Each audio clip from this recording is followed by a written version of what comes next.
related to that, when you're pulling in your stakeholders, how many of them are participating in the program as well? Do you have teachers participating in weight management along with the students?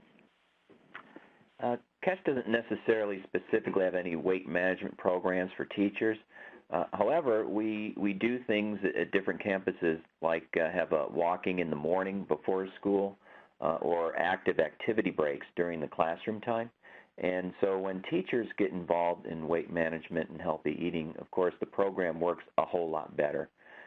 For example, in Texas, we have mandatory fitness testing of all public school children from grades 3 through 12.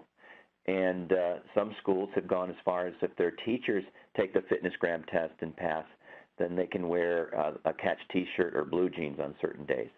So again, if teachers get excited and involved in fitness, it rubs off on the kids and the families, and we see stronger results. We also have a wonderful story from one of the elementary schools here in Austin about one of the classroom teachers who became more involved in nutrition and physical activity while she was teaching Catch. And she ended up losing, I think, 20 or 25 pounds, which is a great story. We have not followed that up with a systematic data collection, but it would be a very interesting study to do. Great, thank you. And Ms. Petty, we have actually have a question here for you about further activities in Region 6. Can you tell us what some other activities you have ongoing in Region 6, or is there a website where folks in the area can visit to learn more? They can always contact the Regional Director's Office, which is at marjorie.petty@hhs.gov. And we oftentimes are the conduit for grants that are available through the federal government.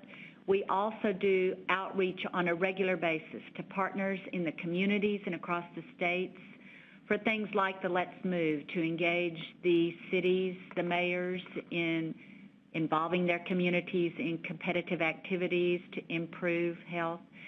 So there are ongoing activities at all times, but the best conduit is through my office or through the representative of Dr. Koh's office at the regional level, who is the Regional Health Administrator. Thank you. And then, Dr. Koh, does the Department of Health and Human Services have toolkits or resources available that can be downloaded, that can be used at, for example, health fairs? I'm so glad you asked me that. There is a Be Active Your Way series. It's on www.health.gov/PA guidelines. You can click on Toolkit on the left bar and also event flyers. There's also www.presidentschallenge.org or fitness.gov, and all of those links will get you to good information. Thank you. Those are wonderful resources. I think we have time for one more question.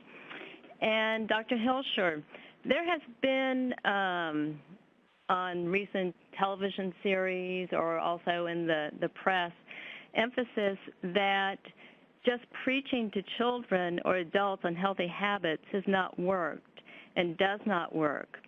What are you proposing that's different than this? I think the whole coordinated school health approach in which children are surrounded by healthy messages that are consistent and reinforced across different areas. So, for example, a child is taught about healthy eating in the classroom. They go into a cafeteria where healthy foods are presented in a very attractive way. Their friends are eating healthy foods. They all think they taste good, and that's the norms. That's how they eat. Then they go into PE classes and they're active. Then they go home and their parents reinforce that. So when they have Little League, they bring healthy snacks to the Little League park. The parents talk about healthy messages when they go out to eat. They can find healthy eating options in a restaurant. That's what we're going to need to do to solve the obesity crisis in the U.S. Great. Thank you very much. I think we need to wrap up, and I'd like to thank all of our presenters. This has been a wonderful 45 minutes. And the webinar, just to remind you, is part of a series, so we hope that you'll continue to join us. The Healthy People is looking for real stories from organizations that are working to make its goals a reality. If your organization is doing great work on specific leading health indicator topics, we want to hear about it, so please go to healthypeople.gov to submit your story. You can follow us on Twitter or join the Healthy People 2020 group on LinkedIn to continue this conversation about the LHI topic on physical activity, obesity, and nutrition. With that, I'd like to say thank you to everyone, and we hope to be talking to you next month. Thank you.